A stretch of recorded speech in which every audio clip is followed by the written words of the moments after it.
বেশ কিছু গুরুত্বপূর্ণ অঙ্ক এখানে সমাধান করব আজকে। রেখা, কোণ, ত্রিভুজ, চতুর্ভুজের গুরুত্বপূর্ণ অঙ্কগুলো করা হবে।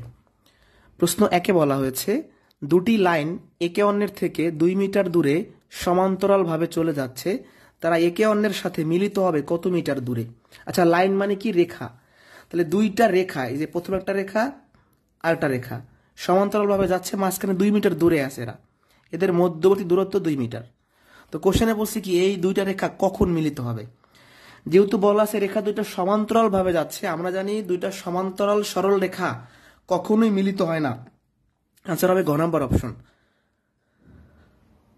দুইটা সমান্তরাল রেখা কখনোই মিলিত হয় না, তাহলে আমাদের অ্যান্সার হবে ঘ, কখনোই নয়। আবারও বলছি, এই দুইটা রেখা যেহেতু সমান্তরাল, সমান্তরাল রেখা কখনো মিলিত হয় না, এরা অসীম পথে চলতেই থাকে। ওকে, প্রশ্ন 2-এ বলা আছে, একটি সরল রেখার উপর লম্ব অঙ্কন করলে কয়টি সমকোণ পাওয়া যাবে? প্রশ্ন 2-এর অ্যান্সারটা কত হবে একটু কমেন্টে জানাবো। প্রশ্ন 2-এর অ্যান্সারটা কমেন্টে জানাই দ্রুত। কোশ্চেন 2-এর অ্যান্সার কত হবে কমেন্টে জানাবো।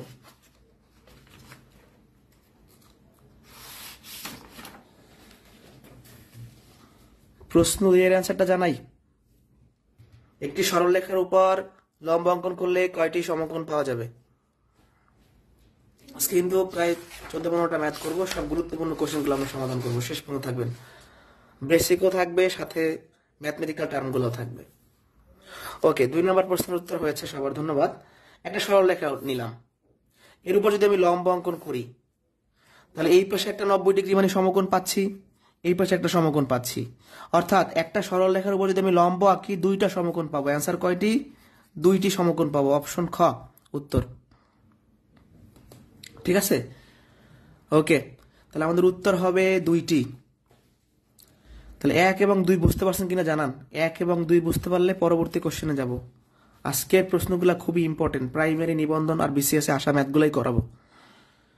এই পর্যন্ত বুঝলে ডান লিখবেন, সবাই একটু রিয়াকশন ব্যবহার করেন। ওকে, ডান, যাচ্ছি কিন্তু সামনে।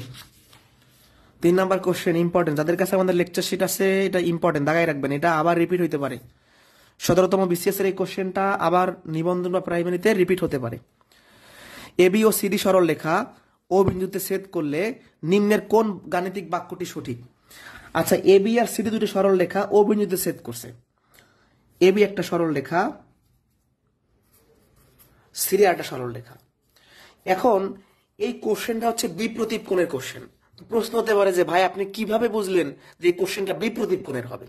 একটু মনোযোগ দেন। এবি আর সিডি সরল রেখা অবিন্যুত ছেদ করছে, এইটা দেখে আর প্রত্যেকটা অপশন দেখেন কোণ সমান আছে।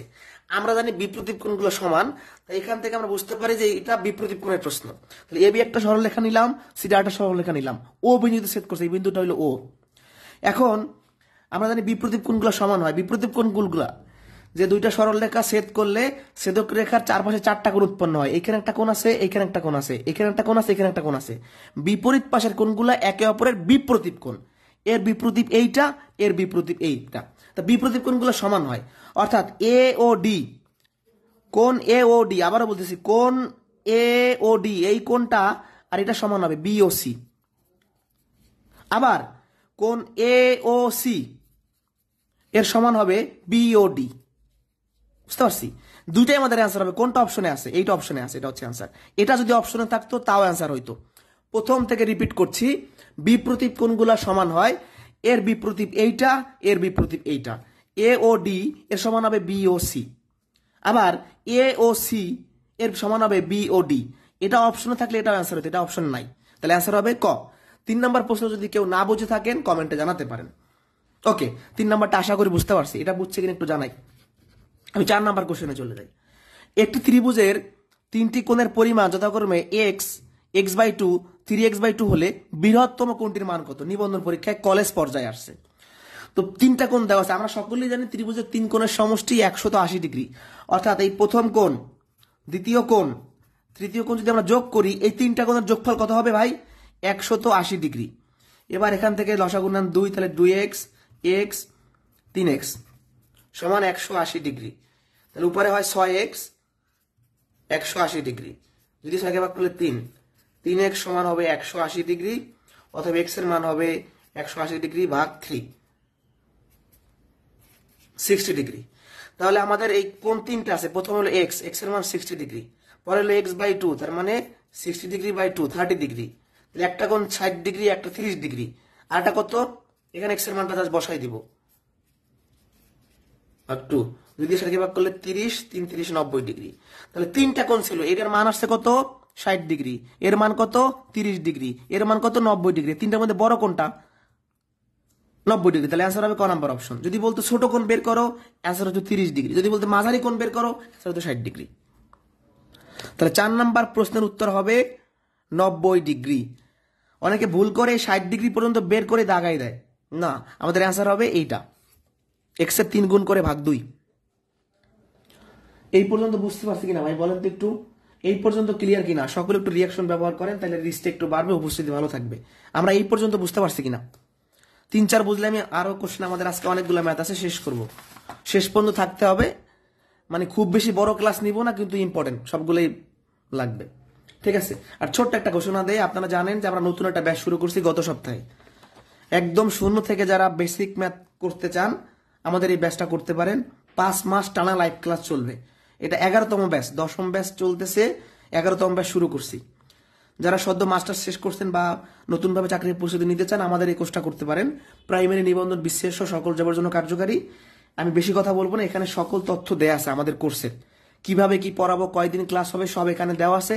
এটা স্ক্রিনশট দিয়ে রাখবেন, এটা স্ক্রিনশট দিয়ে রাখলেই সব তথ্য পাবেন, যার কারণে আমার আর কোনো এক্সট্রা কথা বলতে হবে না। আর আমাদের কোর্সে ভর্তি হলে লেকচার শিট ফ্রি, 1020 টাকায় ভর্তি হলে শিটটা পাবেন। এখানে বেসিক শর্টকাট সব দেয়া আছে, প্রত্যেকটা টাইপের বেসিক শর্টকাট যা যা প্রয়োজন সবই দেয়া আছে, ঠিক আছে? এই যে শর্টকাটে কিভাবে করবেন তাও দেওয়া আছে, আর লিখিত নিয়মে কিভাবে করবেন তাও দেওয়া আছে। যাই হোক, শিটটা পাবেন ফ্রিতে 1020 টাকায়, এখানে সব দেওয়া আছে। আমি নেক্সট কোশ্চেনে চলে গেলাম। ওকে, একজন আবার বলতে বলছেন এই কোশ্চেনটা, আমি রিপিট করি। এই তিনটা কোণ যোগ করলে 180° হবে। আমরা জানি ত্রিভুজের 3 কোণের সমষ্টি 180°। তিনটা কোণ যোগ করলে 180°, এক্স এর মানটা বের করছেন, তার মানে প্রথম কোণ বের করছেন 60°, এখানে এক্স এর মান বের করেন 30°, এখান থেকে একটা মান বের করেন 90°। একটা কোণ 60°, একটা 30°, 90°, বড় কোণ কোনটা? 90, এটাই হচ্ছে আনসার। নেক্সট, এই 5, 6, 7 প্রশ্নগুলো খুব ছোট কিন্তু অনেক ইম্পর্টেন্ট, প্রচুর রিপিট হয়। কোন ত্রিভুজের 3টা বাহুকে একইভাবে বর্ধিত করলে উৎপন্ন বহিস্থ কোণ 3টির সমষ্টি কত? দেখেন, বিসিএস এ আসছে, নিবন্ধনে 2বার আসছে, প্রাইমারিতে আসছে, এটিও পরীক্ষা আসছে, মহা ইম্পর্টেন্ট, আবারও আসতে পারে। একটা ত্রিভুজ নিলাম, ত্রিভুজের 3টা বাহু বর্ধিত করতে বলছে, এটাও বাড়াইলাম, এটাও বাড়াইলাম, এটাও বাড়াইলাম, তাহলে এই কোণ, এই কোণ আর এই কোণ, এই 3টা বহিস্থ কোণের সমষ্টি সব সময় 4 সমকোণ অর্থাৎ 360° হবে। এটা খুবই ইম্পর্টেন্ট একটা অনুসিদ্ধান্ত ত্রিভুজের ক্ষেত্রে। আবারও বলছি, কোন ত্রিভুজের 3টা বাহু যদি বাড়াই, বাইরের দিকে যে কোণ উৎপন্ন হয় তার নাম হচ্ছে বহিস্থ কোণ। এই 3টা বহিস্থ কোণের সমষ্টি সব সময় 360°। এটা পরীক্ষায় আসবেই, আবার অনেক ইম্পর্টেন্ট। 360° আনসার হবে। একজনে বলে 540 দিয়েছেন, হয়তো বা 540 হবে না, 360°। বুঝতে পারছি? ত্রিভুজের বৃহত্তর বাহু সংলগ্ন কোণগুলা কি হয়? ধরেন একটা ত্রিভুজ আমি আঁকলাম, যে কোনো একটা ত্রিভুজ, এটা বড় বাহু, এই ত্রিভুজটার ভিতরে এই বড় বাহু সংলগ্ন মানে বড় বাহুর সাথে লেগে আছে, এখানে একটা কোণ আছে, এখানে একটা কোণ আছে। একটা ত্রিভুজের বড় যে বাহু থাকে, সেই বড় বাহুর সাথে যে 2টা কোণ লেগে থাকে, এরা সবসময় সূক্ষ্ম কোণ হয়, মানে 90° ছোট।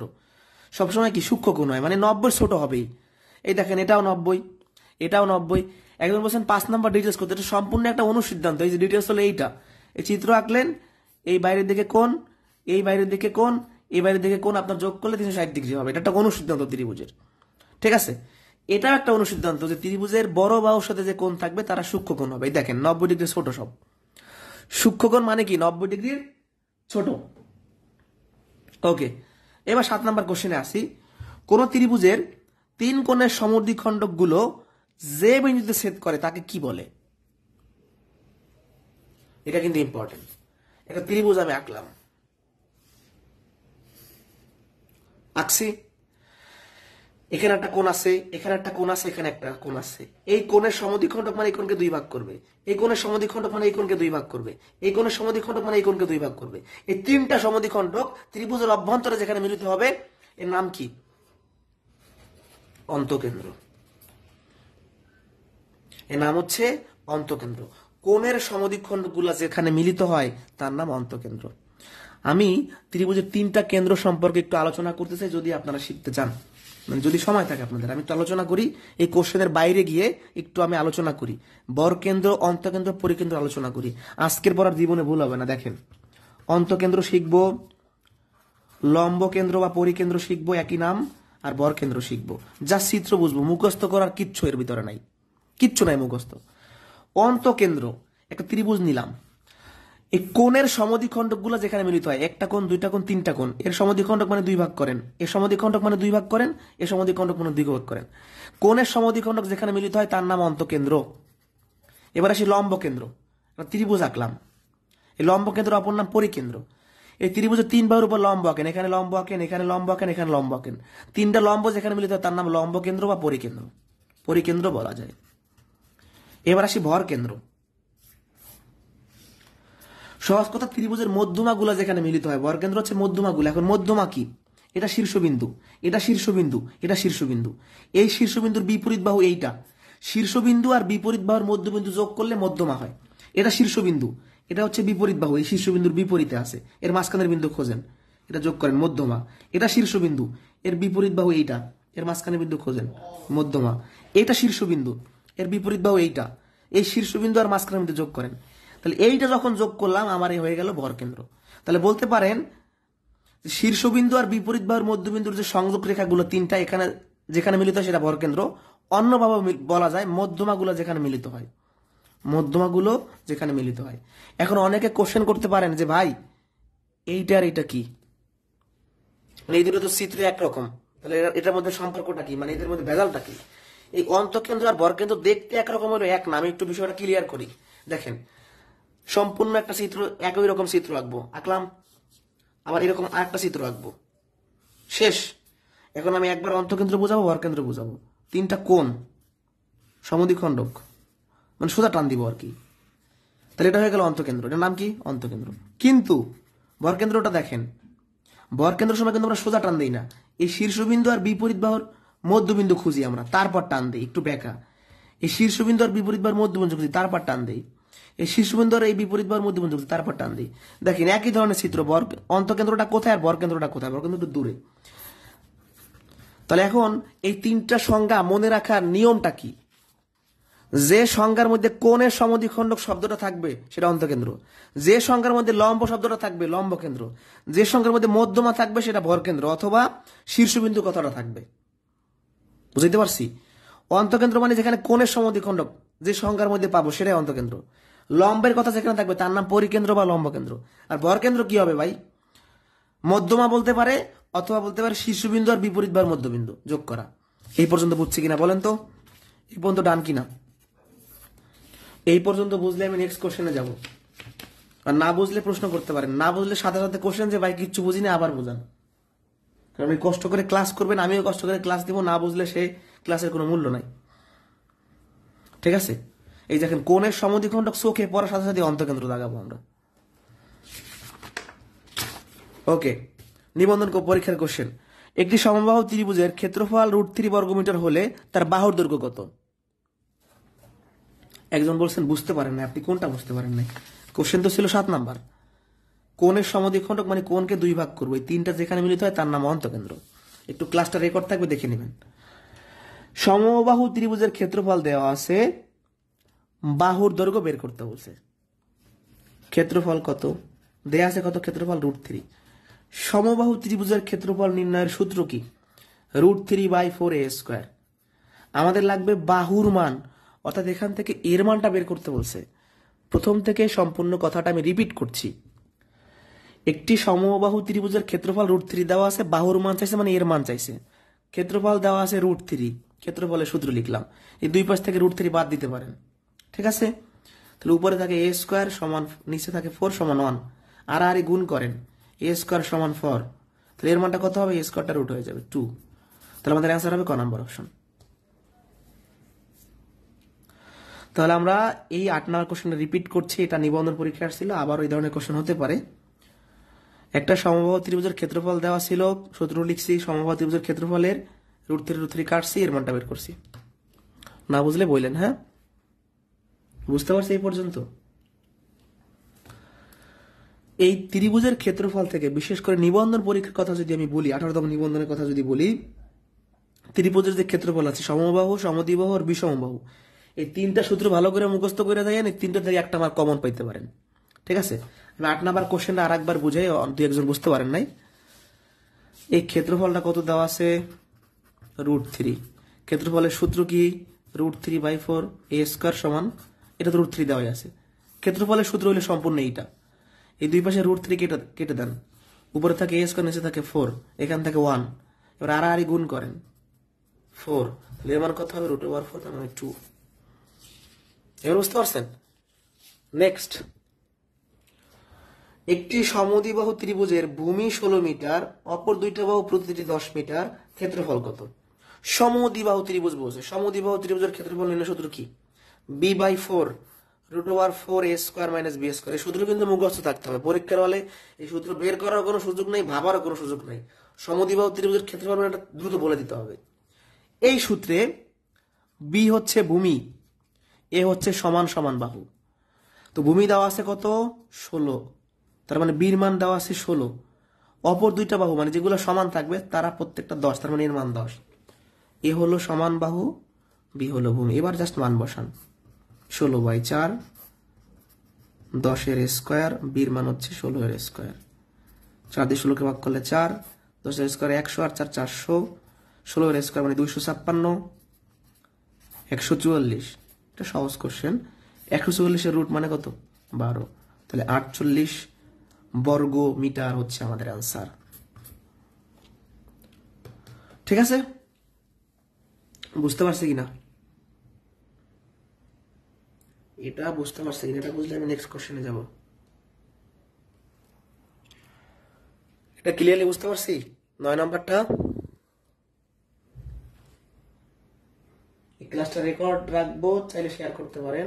আর আপনাদের রেসপন্স ভালো হইলে আবারও জানাই দিচ্ছি, গতকালকে একটা ইংরেজি ক্লাস হয়েছে 10টা 45, আজকে গণিত ক্লাস হয়েছে, আর আগামীকাল 10টা 45 ইংরেজি ক্লাস হবে নিশ্চিত। সপ্তাহে 6 দিন ক্লাস চলবে। আপনারা 10টা 45 হলে আমাদের 2টা পেজে চোখ রাখবেন, ম্যাথ হল যেন ইংলিশ হাব। 9 নাম্বারটা একজন বুঝতে পারেন নাই, আমি 9 নাম্বারটা আবার রিপিট করছি। সমদ্বিবাহু ত্রিভুজের ক্ষেত্রফল চাইছে, সমদ্বিবাহু ত্রিভুজের ক্ষেত্রফল নির্ণয় সূত্র হচ্ছে b/4 √4 a² - b²। এখানে বিটা বলতে বোঝায় ভূমিকে, তাহলে বির মান দেওয়া আছে 16, ভূমির মান দেওয়া আছে 16, বির মান 16। এ দ্বারা বোঝায় সমান সমান বাহু, সমদ্বিবাহু ত্রিভুজ মানে কি দুইটা বাহু সমান হবে, এই দুইটা বাহু সমান, এটাও 10 এটাও 10, তাহলে এর মান হলো 10। এই এর মানও আমরা কোশ্চেনে বসাইছি, বির মান আমরা এই সূত্রে বসাইছি, আর কি কোশ্চেন বলতে সূত্রে বসাইছি। এবার ক্যালকুলেশন করছি, ঠিক আছে? ক্যালকুলেশনটা কিভাবে করছি, এখানে 10² 100, 400, 256, এটা বিয়োগ করলে 140, 140 রুট করলে 12, 4 12 48। ওকে, 10 নম্বর কোশ্চেন খুবই ইম্পর্টেন্ট। এই কোশ্চেনটা সচরাচর কেউ করে না নর্মালি, কিন্তু আসলে ইম্পর্টেন্ট। ছোট, এই ম্যাথটা একদমই ইজি। বিষমবাহু ত্রিভুজ এবিসি এর বাহুগুলোর মান এমনভাবে নির্ধারিত যে এডি মধ্যমা দ্বারা গঠিত ত্রিভুজ এবিডি এর ক্ষেত্রফল x বর্গ মিটার, ত্রিভুজ এবিসি এর ক্ষেত্রফল কত? আচ্ছা, আমাদের একটা ত্রিভুজ দেওয়া আছে এবিসি, একটা ত্রিভুজ আমি আঁকলাম এ বি সি। মানে জ্যামিতির সমাধান করার নিয়ম হচ্ছে কোশ্চেনে যেরকম বলবে সেই অনুযায়ী একটা চিত্র আঁকানোর চেষ্টা করবেন। ত্রিভুজ আঁকছেন, এডি মধ্যমা, এখন মধ্যমা বের করেন। মধ্যমা কি, মধ্যমার মিনিংটা আসলে কি? শীর্ষবিন্দু থেকে এর ভূমির মানে শীর্ষবিন্দু থেকে ভূমির মধ্যবিন্দু সংযোগ রেখা যোগ করা, এই শীর্ষবিন্দু এটা ভূমি, তাহলে আমরা এই ভূমির মাঝখানের বিন্দু ধরেন এটা যোগ করেন, এই এডিটা হলো মধ্যমা। এখন দুইটা ত্রিভুজ হয়েছে, কোশ্চেনে বলছে এবিডি এর ক্ষেত্রফল এক্স, এবিডি এর ক্ষেত্রফল এক্স, আমাদের চাইছে সম্পূর্ণ ত্রিভুজটার ক্ষেত্রফল। এখন ভাই ত্রিভুজের মধ্যমা ত্রিভুজকে একটা ত্রিভুজকে সমান দুইটা ভাগে ভাগ করে, দুইটা ত্রিভুজে বিভক্ত করে। আবারও বলছি, আমরা যদি একটা ত্রিভুজের ভিতরে মধ্যমা আঁকি, এই মধ্যমা ত্রিভুজকে দুইটা সমান ত্রিভুজে বিভক্ত করবে, অর্থাৎ এই ত্রিভুজটার এই ত্রিভুজটা সমান হবে, তাহলে এদের ক্ষেত্রফলও সমান হবে। অর্থাৎ এটা যদি এক্স হয় এটাও হবে এক্স, তাহলে আমাদের চাইছে সম্পূর্ণ এই এবিসি ত্রিভুজের ক্ষেত্রফল, তাহলে এবিসি ত্রিভুজের ক্ষেত্রফলটা কিভাবে আসতে পারে ভাই, একটু বলবেন আমাকে? আসতে পারে কিভাবে? এই এবিডি ত্রিভুজ এবিডি এর ক্ষেত্রফলের সাথে এডিসি যোগ করব। এডিসি অর্থাৎ এই দুইটা এক্স যোগ করলে 2x হচ্ছে আনসার। আমি এই সম্পূর্ণ কোশ্চেনটা আবার প্রথম থেকে রিপিট করব, একটু ধৈর্য ধরতে হবে ভাই, এই জন্য বেসিক জানতে হবে। অনেকে মধ্যমাকে শিখেছিলেন না, এই জন্য তো ম্যাথ বুঝতে অসুবিধা হইতে পারে। একটা ত্রিভুজ কিন্তু আমি আঁকছি, এখন মধ্যমা বলতে কি বোঝায়? এটা হলো ত্রিভুজের শীর্ষবিন্দু, এটা হলো ভূমি, এই শীর্ষবিন্দু আর ভূমির মধ্যবিন্দু যোগ করা, এটা ধরেন মধ্যমা। এখন এখানে একটা ত্রিভুজ, এখানে দুটো ত্রিভুজ হয়ে গেছে। একটা মধ্যমা দুইটা সমান ত্রিভুজে বিভক্ত করে, মানে একটা ত্রিভুজকে দুইটা সমান ত্রিভুজে বিভক্ত করে, অর্থাৎ এই ত্রিভুজ আর এই ত্রিভুজ সমান হবে। এর ক্ষেত্রফলটা কোশ্চেনে এক্স দেওয়া আছে, এর ক্ষেত্রফল এক্স হলে এটাও এক্স হবে, যেহেতু সমান ত্রিভুজ হচ্ছে। কোশ্চেনে বলছে এই সম্পূর্ণ ত্রিভুজের ক্ষেত্রফল, তাহলে এই দুইটা ত্রিভুজ যোগ করলে তো বড় ত্রিভুজ পাবো, এটা যোগ করলে কত হয়? 2x, এটাই হচ্ছে আনসার। প্রথম থেকে বলি, আমরা যখন এই বড় ত্রিভুজটার ভিতরে একটা মধ্যমা আঁকছি, দুইটা ত্রিভুজ হয়ে গেছে। এই মধ্যমা আঁকার কারণে একটা মধ্যমা দুইটা সমান ত্রিভুজে বিভক্ত করে, এই ত্রিভুজ আর এই ত্রিভুজ সমান হবে। এর ক্ষেত্রফল কোশ্চেনে এক্স দেওয়া আছে, তাহলে এরও হবে এক্স, যেহেতু সমান। এই সম্পূর্ণ ত্রিভুজটা আমরা কিভাবে পাবো? দুইটা ত্রিভুজ যোগ করলে, তাহলে 2x। বুঝছে কিনা একটু বলবেন আমাকে, কষ্ট করে একটু জানান বুঝছেন কিনা, একটু আমাকে জানান বুঝছেন কিনা। একটু সবাই রিয়াকশন ব্যবহার করি, দ্রুত সবাই রিয়াকশন ব্যবহার করি। উপস্থিতি কমে গেছে, এবং উপস্থিতি কমলে হবে? 300 প্লাস শিক্ষার্থী থাকতে হবে। এই পর্যন্ত বুঝছে কিনা ভাইয়া পুরা? এই পর্যন্ত বুঝতে পারছি? আরো একবার বুঝাইতে হবে, ঠিক আছে? আর একবার বুঝাইলাম, আমার তো বুঝাইতে সমস্যা নাই, এই সমস্যাটা হচ্ছে শেষ করতে হয়। আমি আর একবার আপনাদের রিপিট করে দিচ্ছি, আর একবার খেয়াল করেন। এটা যদিও সহজ জিনিস, কিন্তু আমরা সচরাচর করি না, এই জন্যই ঝামেলাটা হইতেছে। আর একবার আমার দিকে একটু খেয়াল করেন। এটা আমাদের মেইন ত্রিভুজ এবিসি। এখন মধ্যমা আঁকতে বলছে। মধ্যমা মানে হলো যে শীর্ষবিন্দু আর ভূমির মাঝখানের বিন্দু যোগ করা, আমি যোগ করলাম, এটা তার মাঝখানের বিন্দু এই। এখন যখনই মধ্যমা আঁকলাম, দুইটা ত্রিভুজ তৈরি হয়ে গেল, একটা থেকে দুইটা হয়ে গেল। এখন মধ্যমা আঁকার পরে দুটো সমান ত্রিভুজ সৃষ্টি হয়, মানে মধ্যমা একটা বড় ত্রিভুজকে সমান দুইটা ছোট ত্রিভুজে বিভক্ত করে। তাহলে এই এ বি ডি এর ক্ষেত্রফল কোশ্চেনে এক্স দেওয়া আছে, লিখলাম এক্স। এটা যেহেতু সমান, এর ক্ষেত্রফল এক্স হলে এরও এক্স হবে। আমাদের বলছে সম্পূর্ণ এই বড় ত্রিভুজটার ক্ষেত্রফল কত। এই বড় ত্রিভুজটা কিন্তু দুইটা ছোট ত্রিভুজ নিয়ে গঠিত, এটা দুটো যোগ করলে আমাদের ম্যাথ শেষ। এটা কিন্তু বিভিন্ন জব সলিউশনে দেওয়া আছে, দেখে নাও বুঝতে পারেন, এই জন্য ভালো করে বুঝতে হবে। কোশ্চেন 11, একটি সমদ্বিবাহু সমকোণী ত্রিভুজের অতিভুজের দৈর্ঘ্য 12 সেন্টিমিটার, ত্রিভুজটার ক্ষেত্রফল কত? আপনারা বাহুর উপর ভিত্তি করে ত্রিভুজ জানেন 3 প্রকার, কোণের উপর জানেন 3 প্রকার। এখন এই সমদ্বিবাহু সমকোণী আবার আইলো কই থেকে? এই সমদ্বিবাহু সমকোণীর মিনিংটা আসলে কি, কাকে বলে, সেটা একটু আমরা দেখি। আচ্ছা, এরকম তো হতেই পারে যে একটা আমি ত্রিভুজ আঁকলাম, এটা ধরেন 5 সেন্টিমিটার, এটা 5 সেন্টিমিটার, তাহলে এই দুই ত্রিভুজের দুইটা বাহু সমান কিনা, এটা সমান। ধরেন এবিসি ত্রিভুজ, এবি আর বিসি বাহু সমান, তা দুইটা বাহু সমান হলে তাকে কি ত্রিভুজ বলে? সমদ্বিবাহু। দুইটা বাহু সমানের কারণে নাম হইল সমদ্বিবাহু। এখন এই ত্রিভুজের কোণটা 90 ডিগ্রি, যে ত্রিভুজের একটা কোণ 90 ডিগ্রি তাকে বলা হয় সমকোণী।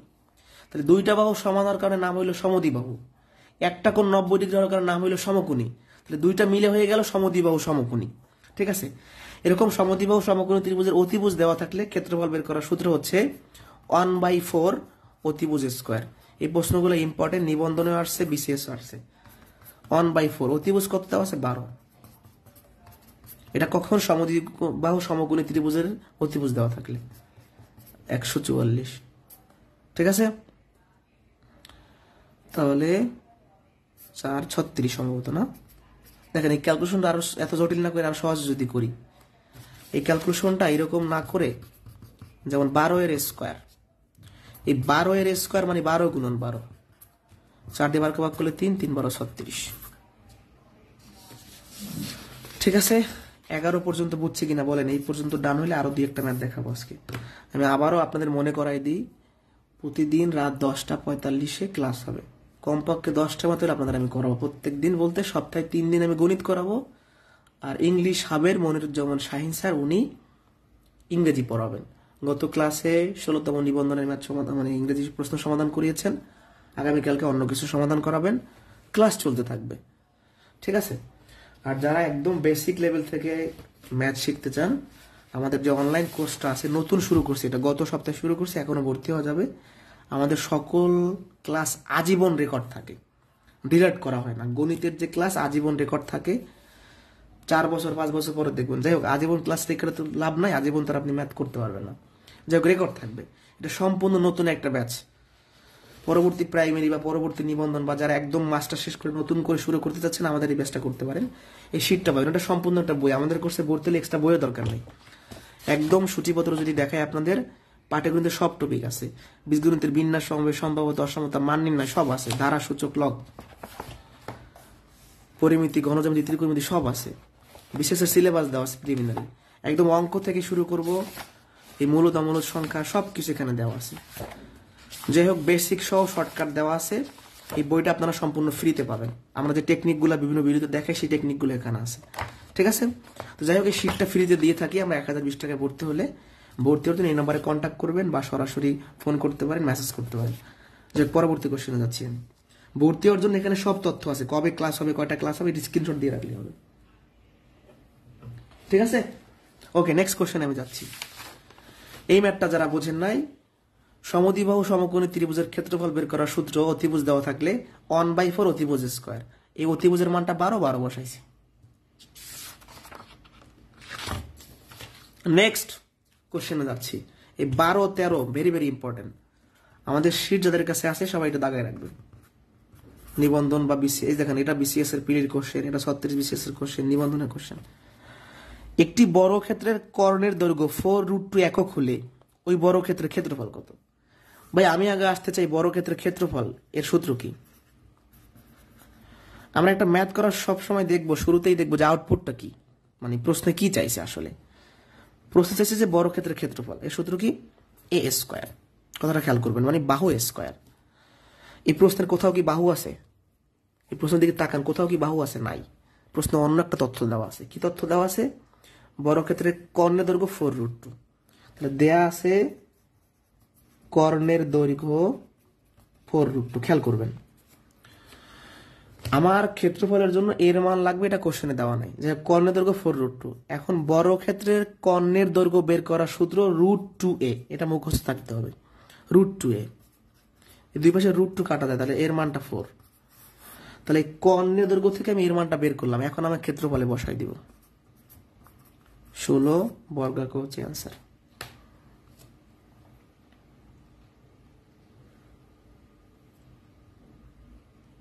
ঠিক আছে? কথাটা বুঝতে পারছি। 12 নাম্বার ম্যাথটা সম্পূর্ণ আরো একবার আমি রিপিট করতে চাই। প্রশ্নে সবসময় দেখবেন চাইছে কি, সেটা আগে দেখবেন। বর্গক্ষেত্রের ক্ষেত্রফল চাইছে।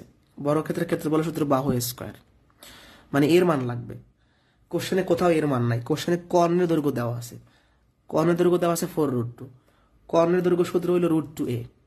এখান থেকে দুই পাশ থেকে √2 কাটা দেন, এর মানটা মানে আমরা পেয়ে গেলাম। এই এর মানটা আমরা বসাই দিব। 12 নাম্বার যারা বুঝেন নাই, আর একবার রিপিট করি। ক্ষেত্রফলের সূত্র বাহু স্কোয়ার। এখন এই এর মানটা নাই, মানে এ স্কোয়ার, এর মানটা নাই কোথাও।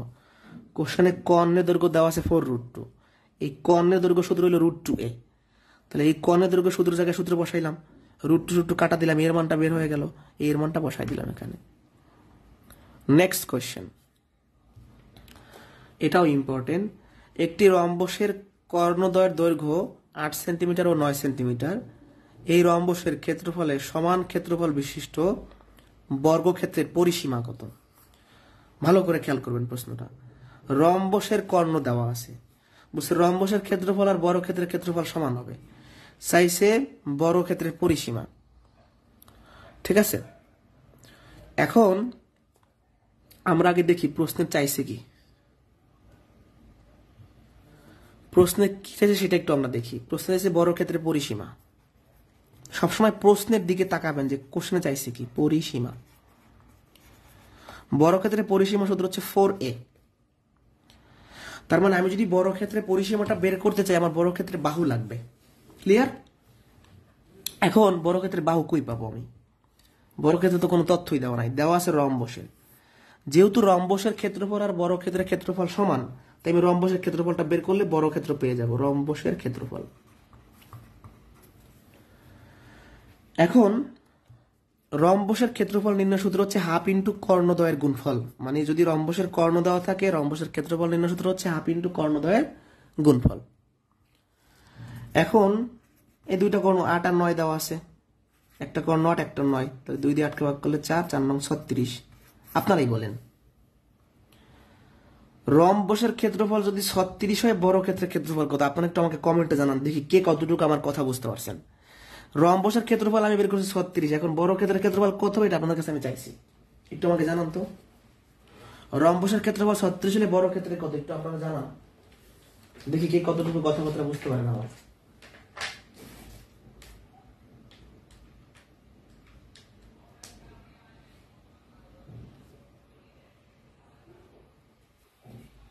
একটু জানান ভাই।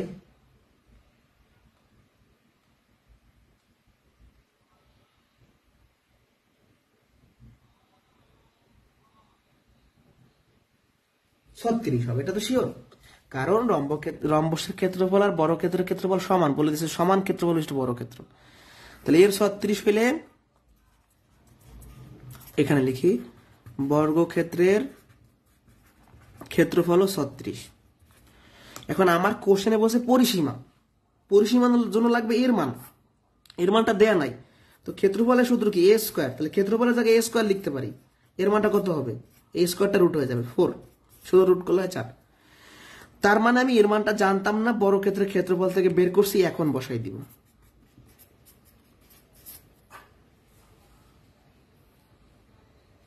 আমাদের অ্যান্সার হবে 16।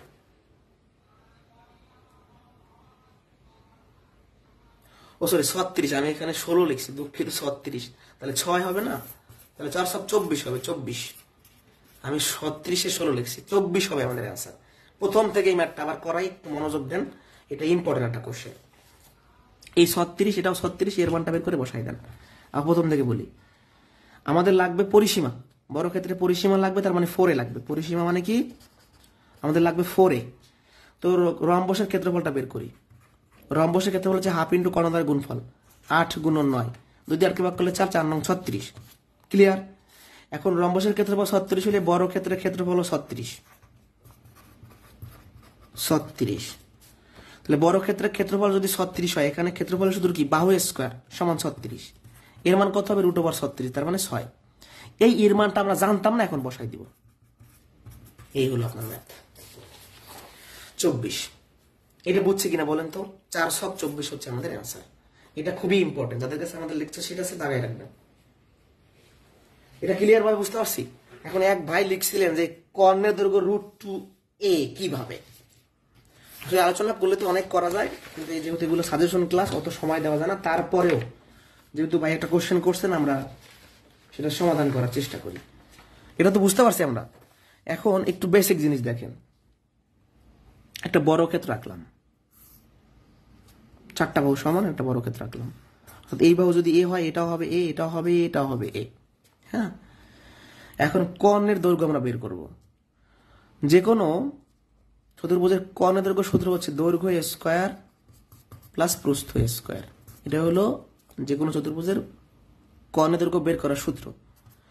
এই দৈর্ঘ্য কত? এ স্কয়ার। এই প্রস্থ কত? প্রস্থ এটা এ, বর্গক্ষেত্রের দৈর্ঘ্য প্রস্থ সমান। তাহলে ভিতরে এ স্কয়ার স্কয়ার যোগ করলে 2a স্কয়ার। এখন এই রুটটা 2 এর উপরেও আছে, এ স্কয়ারের উপরেও আছে, এটা একটা কাটা থাকবে এ। এই জন্য আমরা বলি যে বর্গক্ষেত্রের পরিসীমা √2a, এভাবে করে আসে। ঠিক আছে? তো যাই হোক, আজকে আমরা 13টা গুরুত্বপূর্ণ ম্যাথ করলাম। যারা আমার সাথে যুক্ত ছিলেন একটু কষ্ট করে জানাবেন যে ক্লাসটা কেমন লাগছে। যেহেতু গভীর রাত, সবসময় আমরা 11:30টার মধ্যে ক্লোজ করে দিব, 10:45 থেকে 11:30, 45 মিনিট ক্লাস নিব। আগামীকালকে ইংরেজি ক্লাস হবে, তারপরের দিন গণিত ক্লাস হবে, এরকম টানা ক্লাস চলতে থাকবে। এখন যারা ছিলেন ক্লাসটা কেমন লাগছে অবশ্যই জানাবেন। তাহলে আপনাদের ঘোষণা দিয়ে দিলাম, আগামীকালকে রাত 10:45 ইংরেজি ক্লাস হবে। ক্লাসটা বুঝতে পারছেন কিনা? এই যে 13টা ম্যাথ করাইলাম, কোনো ম্যাথে যদি সমস্যা হয় আমাকে বলেন, আমি আবার রিপিট করে দিচ্ছি।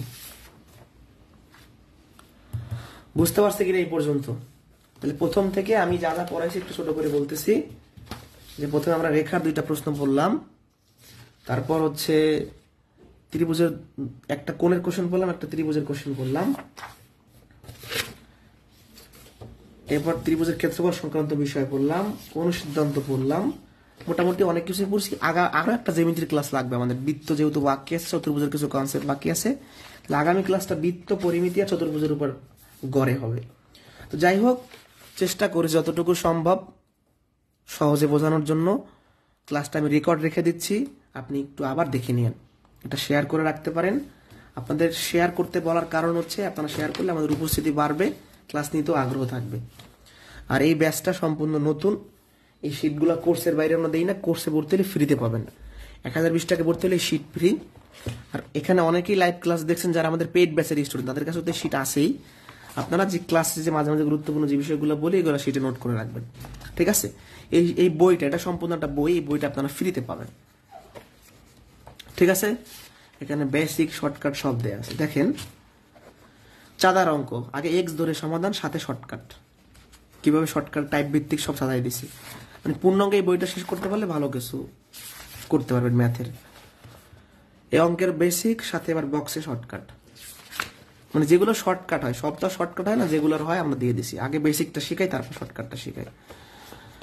চক্রবৃদ্ধি মূলধনের অঙ্ক আগে সূত্রের সাহায্যে, সাথে আবার বিকল্প নিয়ম, এগুলো সব আমরা সেটা দিয়ে দিছি। এই যে লাভ ক্ষতির অঙ্ক, টেকনিকে কিভাবে সমাধান করবেন, আবার উপরে কি বেসিক নিয়ম, লাভ ক্ষতির অঙ্ক। লাভ ক্ষতির মনে হয় সম্ভবত 15টা টাইপের অঙ্ক আছে, 15 টাইপের বেসিক, শর্টকাট সবসময় সাথে দেওয়া। টাইপ 3 শর্টকাট, আবার বেসিক, এই বেসিকের নিচে আবার শর্টকাটটা দেওয়া। প্রত্যেকটা টাইপের লাভ ক্ষতির প্রত্যেকটা টাইপের অঙ্কে শর্টকাট আছে, ঠিক আছে? তো এটা সম্পূর্ণ এই বইটা আপনারা পাবেন। অনুপাত সমানুপাতের বেসিক, এবং এই প্রত্যেকটা মধ্যে আবার ক্লাসে করানো হবে আপনাকে, শুধু শীট পড়লেই হবে না, ক্লাসও করতে হবে। হাঁটু ভাঙা দ, বিভিন্ন নিয়ম এখানে দেওয়া আছে, বক্স করে আবার সব বলা আছে। বীজগণিতের সূত্র দেওয়া আছে এক জায়গায় বক্স করে, টাইপ ভিত্তিক ম্যাথ দেওয়া আছে, মান নির্ণয়ের কয়েক মোটামুটি ভালো প্রশ্নই দেওয়া আছে। উৎপাদকে কিভাবে কি করবেন, মিডল টার্ম কিভাবে করতে হয়, একটা কোশ্চেন সব ভেঙে দেওয়া আছে, এইটাকে ভাঙলে কি হয়, কোন জোড়া নিয়ে কাজ করবো, সব এখানে ডিটেলস দেওয়া আছে, ঠিক আছে? তো যাই হোক, বিন্যাস, সমাবেশ, সম্ভাব্যতা, অসমতা, এই যে তাসের অঙ্ক, দেখেন আমরা তাস অনেকে চেনেন না, তাসটাকে সুন্দর করে এখানে সাজাই দিয়েছি। তো মোটামুটি চেষ্টা করছি আর কি, চেষ্টা করছি যতটুকু সম্ভব, মানে ভালো করে এই বইটা বানানোর জন্য, তৈরি করার জন্য। দীর্ঘদিন সে 4-5 বছর ধরে একই অবস্থা। পরিমিতির অঙ্ক, বেসিক, যাই হোক সবই আপনারা পাবেন। ঘনজ্যামিতি, ত্রিকোণমিতি সব এই বইটার মধ্যে আছে। ত্রিকোণমিতির সূত্রগুলা, ম্যাথগুলা, এই অঙ্কগুলা, যাই হোক এই বইটা ফ্রিতে দেওয়া হয় কোর্সে ভর্তি হলে। আর যারা ভর্তি হবেন স্ক্রিনশট দিয়ে রাখবেন, এটা নতুন ব্যাচ। হ্যাঁ, পাটিগণিতের ক্লাস নিব, মানে আমাদের 46 BCS নিবন্ধন, 18তম নিবন্ধন বা প্রাইমারি 3য় ধাপের আগ পর্যন্ত এগুলো চলতে থাকবে। 18তম নিবন্ধন তো 15 তারিখ, আর 3য় ধাপের এখনো শিওর না, মোটামুটি 22 তারিখ ফিক্স, মানে 22 তারিখ একটা সম্ভাব্য ডেট। তো 3য় ধাপ নিবন্ধন আর বিশেষের আগে চলতে থাকবে। এমনি তো লাইভ, টুকটাক লাইভ ক্লাস পেজ থেকে হয়, সেটা তো হয়, কিন্তু এর বাইরেও এখনো একটা রুটিন দেওয়া হয়েছে। আগে এলোমেলো ক্লাস হইতো, একদিন রাতে একদিন এরকম, এখন ক্লাসটা নির্দিষ্ট সময় হবে, অর্থাৎ 10টা 45 সব সময় হবে, এই আর কি। ঠিক আছে, আপনারা ভালো থাকেন, কষ্ট দিলাম। আপনারা সেই 11:30 পর্যন্ত ক্লাস করলেন, পরবর্তী ক্লাসে দেখা হচ্ছে। আল্লাহ হাফেজ, শুভরাত্রি।